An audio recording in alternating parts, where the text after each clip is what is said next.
How Not to Summon a Demon Lord, or Isekai Mao to Shokan Jojo no Dore Majutsu is licensed and produced by Crunchyroll and Funimation. Studios Ajiado Animation Works, Networks, ATX, Tokyo Max, BS Fuji and Sun, based on the works by Yukiya Murasaki. Please support the official release.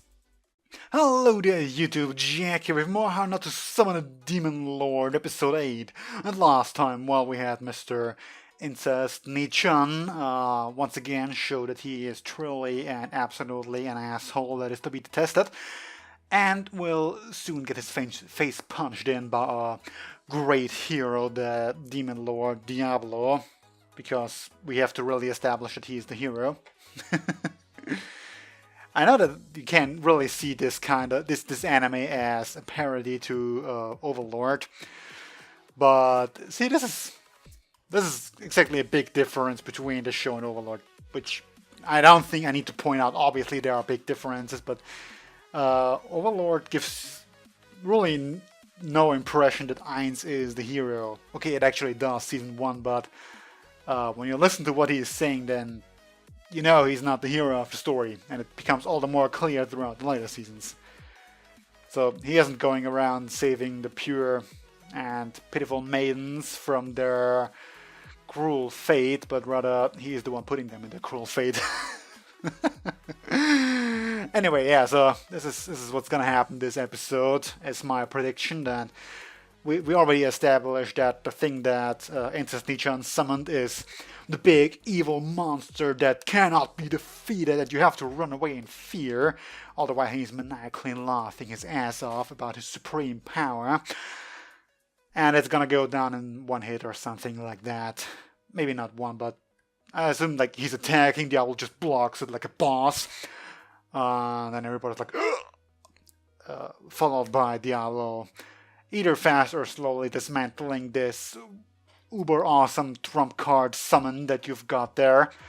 After which he will promptly, I don't know, be a pathetic little bitch and whine for his life to be spared, which obviously, since the show doesn't kill people, only fallen furry creatures get killed, not the sexy dark elves, for example.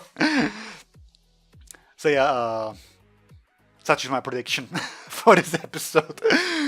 I'm just going with the most generic bullshit I can think of. Let's get into this. Maybe we even have some titties. In 3, 2, 1, go.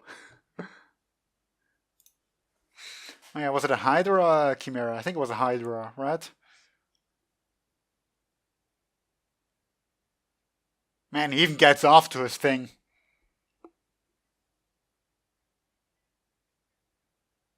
Oh yeah, see? Big evil summon set up. Everybody is on Ash.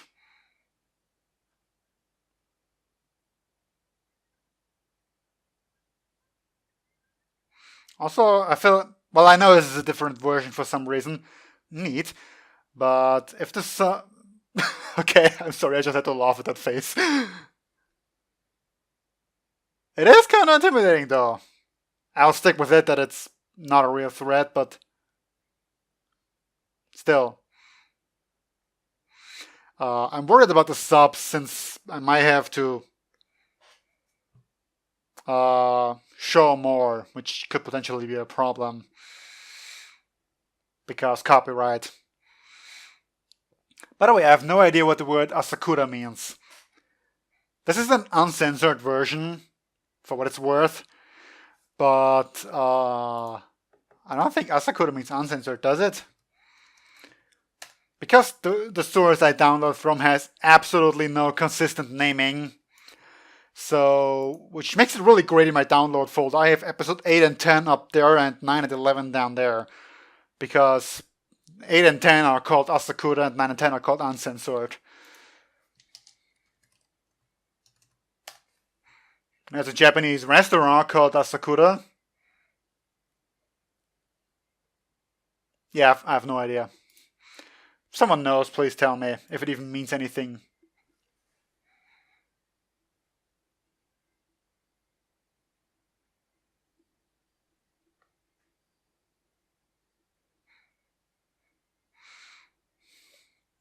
Generic as it might be, at least the opening has a nice tune to it. I'm kind of looking forward to that Krebsklem. That moment when you can't read your own handwriting. Uh, Especially when it's revealed that it's secretly a little lolly girl. What are you doing even?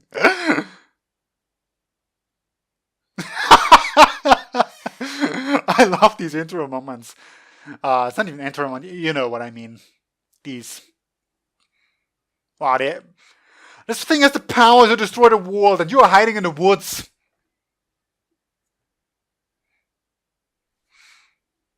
All the power to the woods.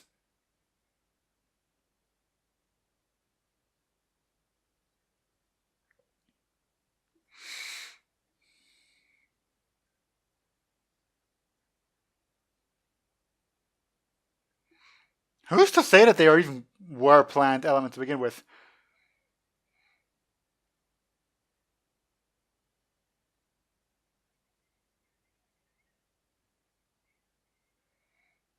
Also, you're still backing up though.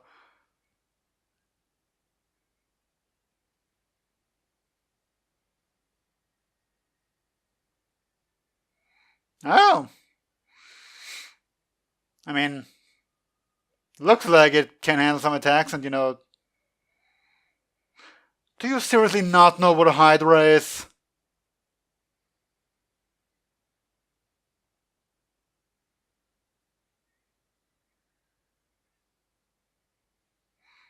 Actually, why didn't it grow two heads?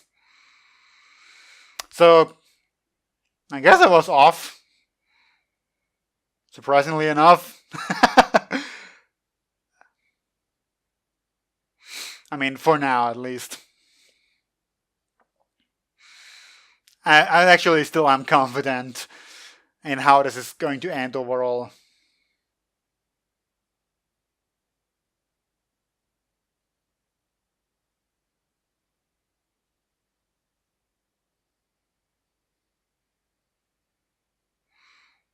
Yeah, and like a multitude of attacks too.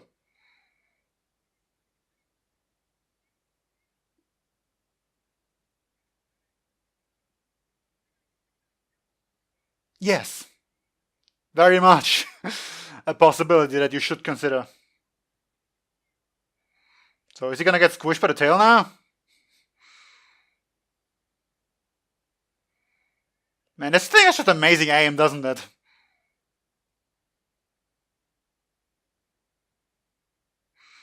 And I'll once again say that a person like this should not have been entrusted with a summon that can be that dangerous.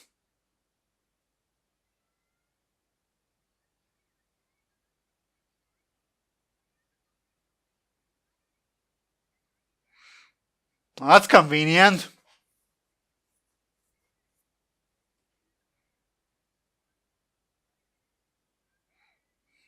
I just love the sound effect that's going on there. So is there just mush inside his body that a core can just move around like this?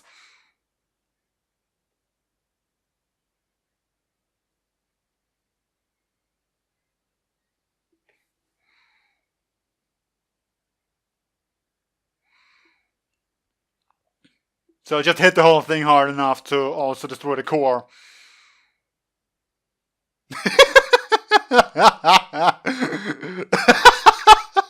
I know this is supposed to be epic and badass, but that just kind of looks hilarious to me.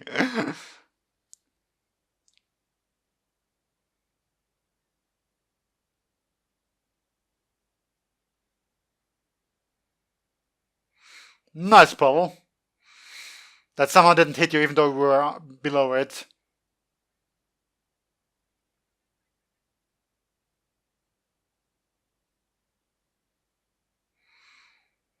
Ooh. Like, with that puny soldier in the background, we might even get dethroned the prince. If he gets to hear whatever he's about to say here.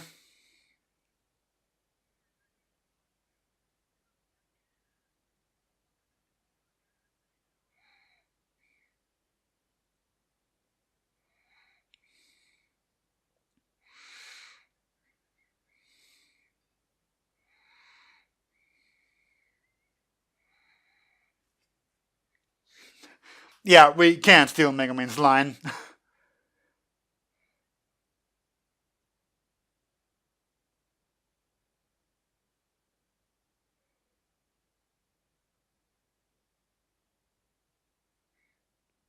Aww. Can't we just kill him anyway?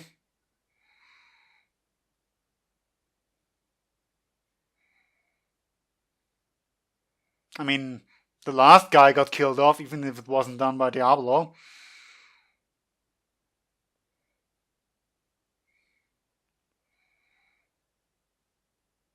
No? Please? There you go!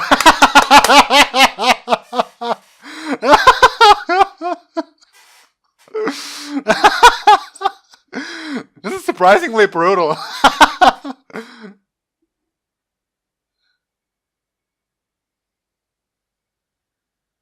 Oh! Now look who's here! So, do you want war?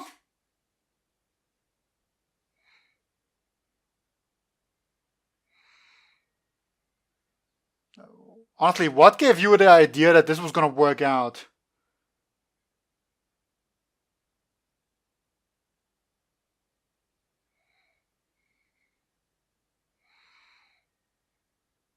You know, he's right.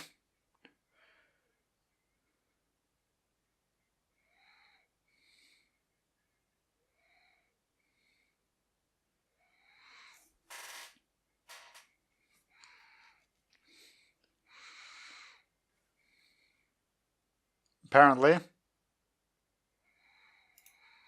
Were you not watching? The whole blowing up big freaking summon that can destroy the world?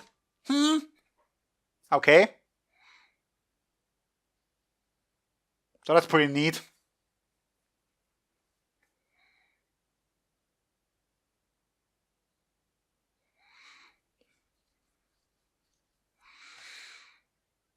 Isn't this a bit too easy?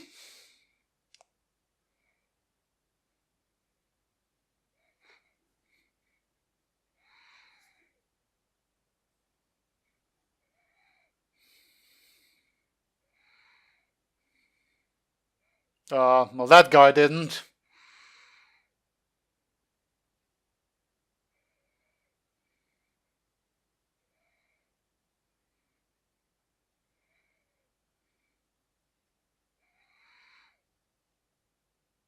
Okay. He's good. Fine. I'll admit it.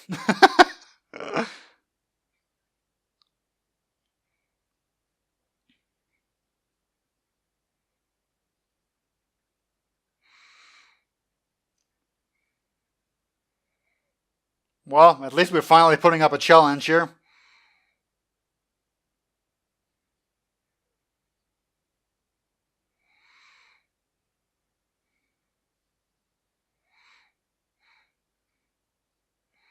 But you know, I'll get back to what I said before. Can you seriously just do a ritual like this that can capture powerful monsters out of nowhere?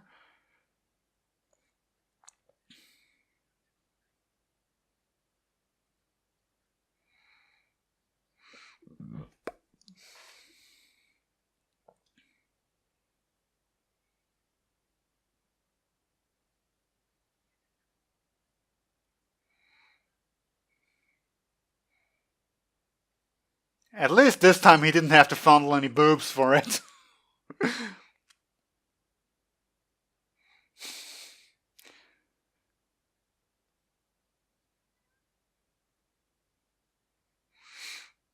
Oh, Cannon Father, get out of here.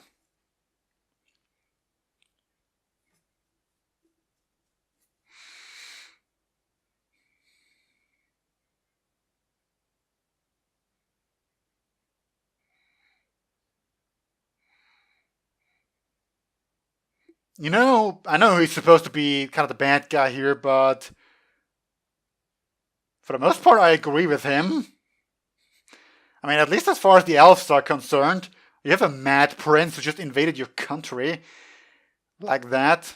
So, I mean, of course he's a bit of an asshole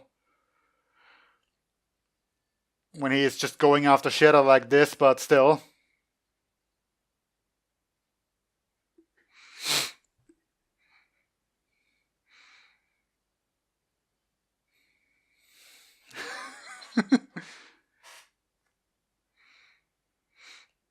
Yeah, see, at long last we finally got a bit of a worthy opponent.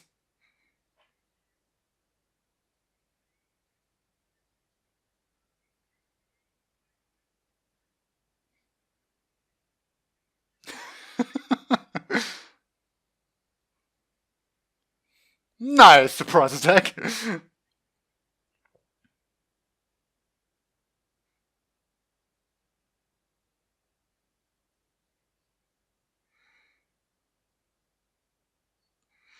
You know, for what it's worth, that was easy enough to figure out. Like, you didn't really have to explain the spell.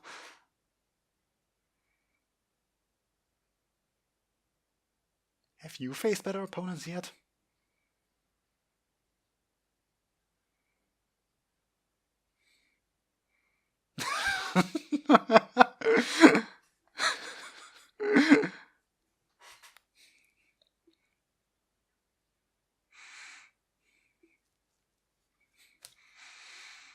Not really, it's the word that you've been playing, but oh well.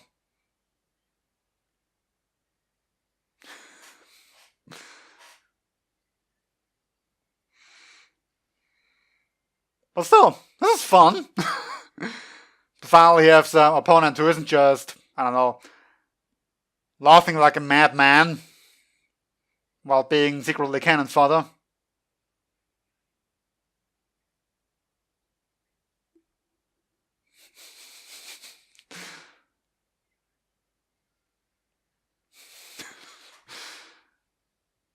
Yeah, overall, he isn't too bad, even if he's still getting his ass kicked. Kinda, sorta.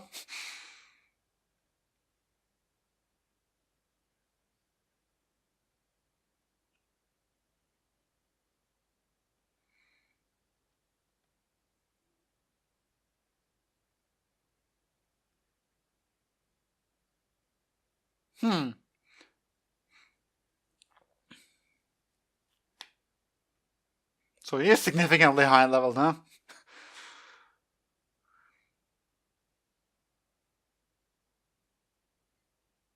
Though, I'm gonna ask, how did he just pull off magic by having the incarnation after the spell?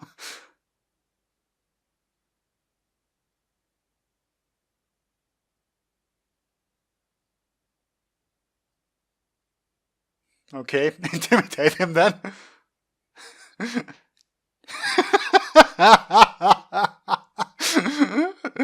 What's with the eyeshadow? Seriously.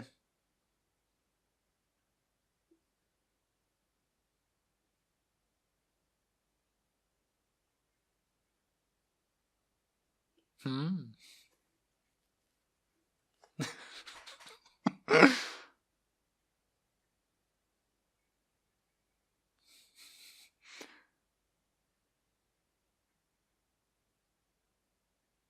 Could you now?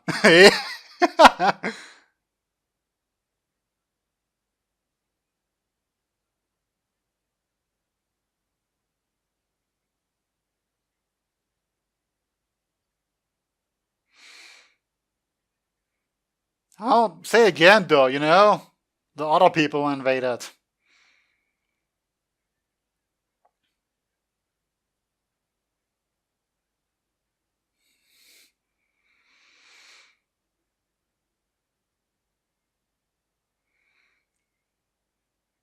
I mean, I get that he was the villain here, but more so because he was going after Shadow and Diablo, not because his overall reasoning, I think.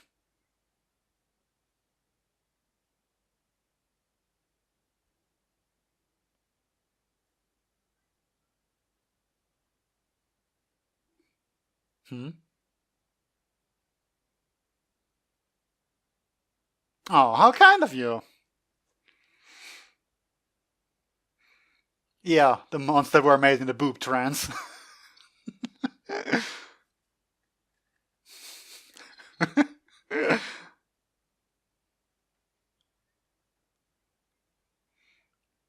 Yeah, good call. ah, so, oh yeah, I guess we need some condolence for her recently deceased uh, anti-Nichan. Incest Nichan, I'm sorry.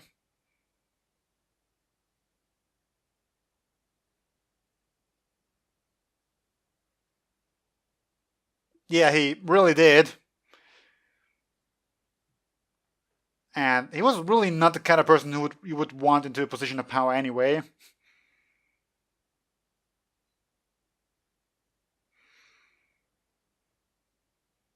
So she sure is kind-hearted to still be upset and cry over someone like this, huh?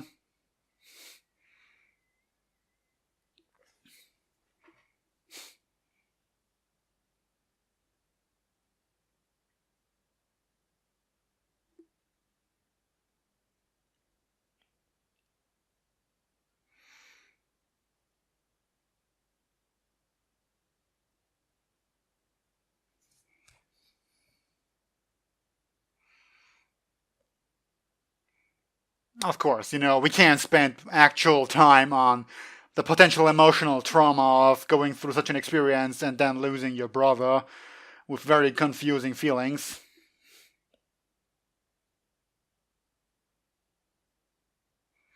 So let's just time skip to the point where everything is back to normal.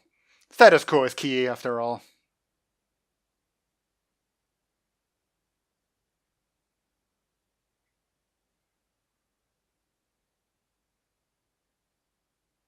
Why do you recap these scenes? We've just seen them. I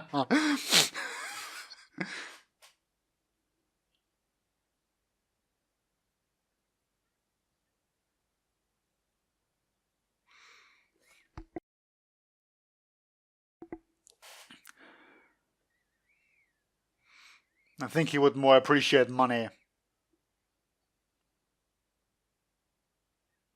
Sure, why wouldn't it?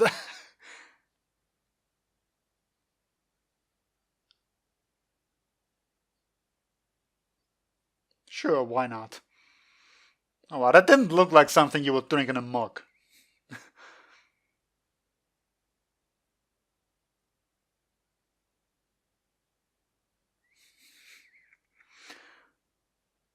Well, we'll see about that. What's that expectation?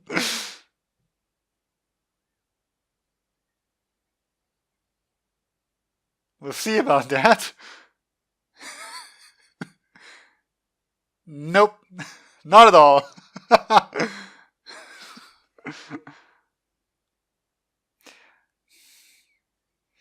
I've always found it a bit ridiculous for people to get instant drunk like this.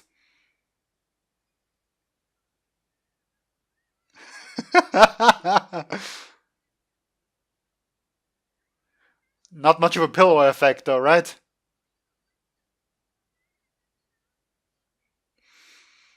Though, isn't this the overall what you were looking for? Like, I feel like she was looking forward to some drunk shenanigans.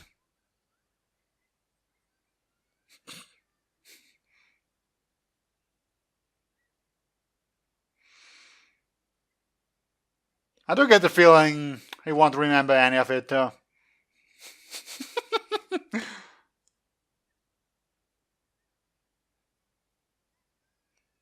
Does he fondle his pillows?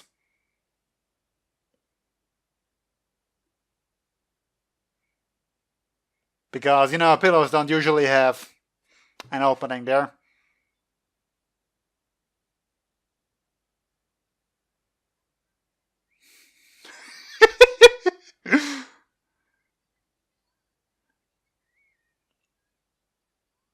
Oh, yes, they definitely are.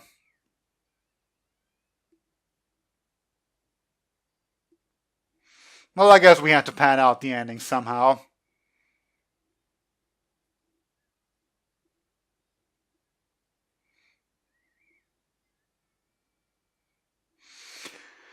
Well, in the end, I would say my predictions were about 50% right. Somewhat. But I feel like, did I say in the beginning that we don't kill people? I'm not sure if I said that because that's obviously nonsense. We already killed plenty of people. We made sure that they were big assholes that we wouldn't mourn for, but overall, did you always have those knuckle things on? Not sure. Anyway, yeah. So Diablo dealt with the Uber Hydra, whatever the thing was called. Was she always in that? She wasn't, right? This is different.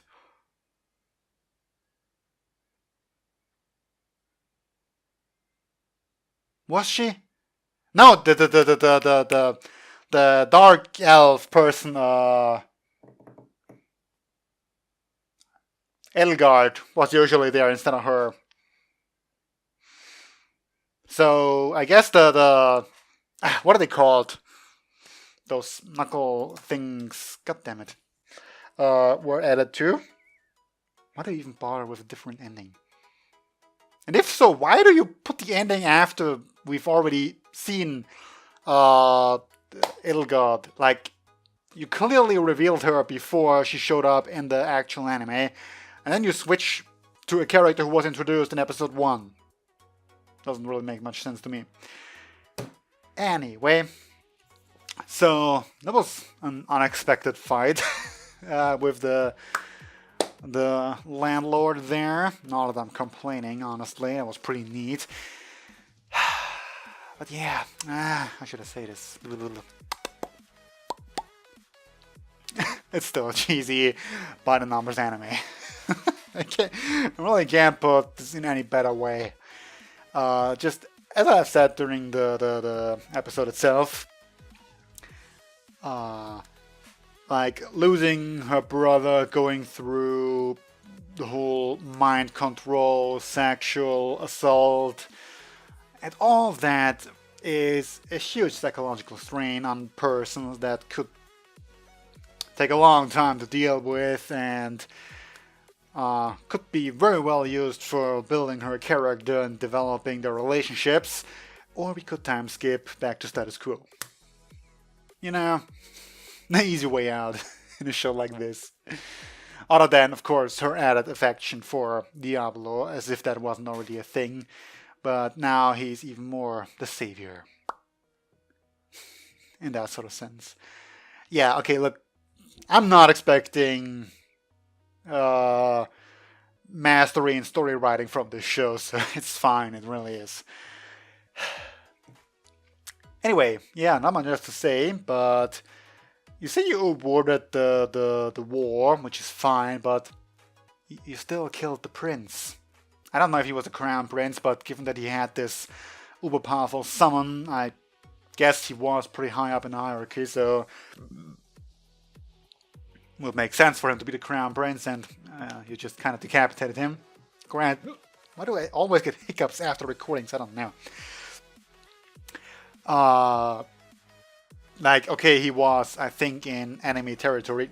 Enemy, he was in the territory of that city place, so with his army too. But even so, I feel like killing him. But he did kind of initiate an attack by A, having the army, and B, that big freaking summon. So, maybe it was justified. I'm not diplomat. Anyway, that's gonna be all for now, so until next time, see you then. Bye.